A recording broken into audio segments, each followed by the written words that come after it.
আসসালামু আলাইকুম। ইফতারের জন্য একটা স্বাস্থ্যকর শরবতের রেসিপি নিয়ে আসলাম। আজকের রেসিপিটি হচ্ছে দইয়ের শরবত তৈরি করার খুব সহজ নিয়ম এবং এটা অনেক হেলদি একটা জিনিস, সেটাই তৈরি করে দেখাচ্ছি। এই রেসিপিটা আমি তৈরি করব টক দই দিয়ে, অর্থাৎ হচ্ছে যে এখানে আমি বেসিক্যালি আমাদের গ্রামের অরিজিনাল যে মহিষের দইটা আছে সেটা ইউজ করছি। আপনারা হচ্ছে আড়ংয়ের যে টক দইটা থাকে সেটা ইউজ করতে পারেন। টক দই তো আমাদের হজমে অনেক বেশি সাহায্য করে, আর আমাদের ক্লান্তির শেষে একটু ঠান্ডাও হয়, শরীরটাও ঠান্ডা রাখে। সেই জন্য ইফতারে এই শরবতটা আপনারা রাখতে পারেন।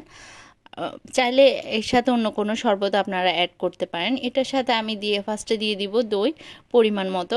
যদি আপনারা চান যে একটু ঘন করবেন তাহলে ঘন মানে বেশি দই দিবেন, পানির পরিমাণ কম থাকবে। আর যদি চান যে না একটু পাতলা পাতলা হবে নর্মাল ড্রিঙ্কস, তাহলে পানিটা একটু বাড়াই দইটা একটু কম দিতে পারেন।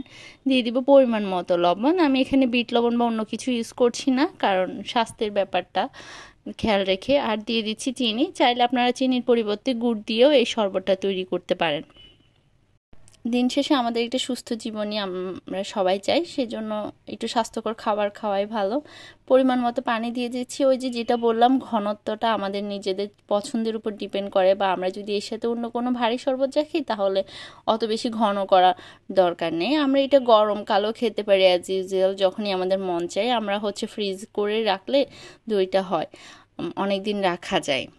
আর আড়ংয়ের দইটা যাদের কাছে এই দইটা অ্যাভেলেবেল থাকবে না, আড়ংয়ের দইটা তো অলওয়েজ থাকে, ওটা আমরা ইউজ করতে পারি। দেন আমরা এটাকে সার্ভ করে নেব। এই শরবতটা তৈরি করতে সর্বোচ্চ 2 মিনিট সময় লাগে, আর 1 মিনিটের মধ্যে হয়ে যায়। আমি এখানে আমার কিছু খেজুরের গুড় ছিল তো উপরে একটু দিয়ে দিলাম ডেকোরেশনের জন্য, বা একটু মিষ্টি, যদিও এটা দিয়ে ডেকোরেশন হচ্ছে না। চাইলে এই গুড়টা দিয়েও শরবতটা তৈরি করা যায়। এই গুড়টার স্মেল এত ভালো ছিল, আমি জাস্ট প্রত্যেকটা খাবারে চাই যে মানে ডেজার্ট জাতীয় খাবারে এই গুড়টা ইউজ করার জন্য। আর অবশ্যই চ্যানেলটি সাবস্ক্রাইব করে পাশে থাকা বেল বাটনটি ক্লিক করে দিবেন আমার সবগুলো নোটিফিকেশন সবার আগে পেয়ে যাওয়ার জন্য। আশা করি আমাদের রমজানটা অনেক ভালো কাটবে, ভালো ভালো খাবার এবং হেলদি খাবারের সাথে। ততদিন ভালো থাকুন। ইনশাল্লাহ এবারে রমজানে নিয়মিত রেসিপিগুলো নিয়ে আসবো। আমার জন্য সবাই দোয়া করবেন। শুভ মাহে রমজান। আসসালামু আলাইকুম।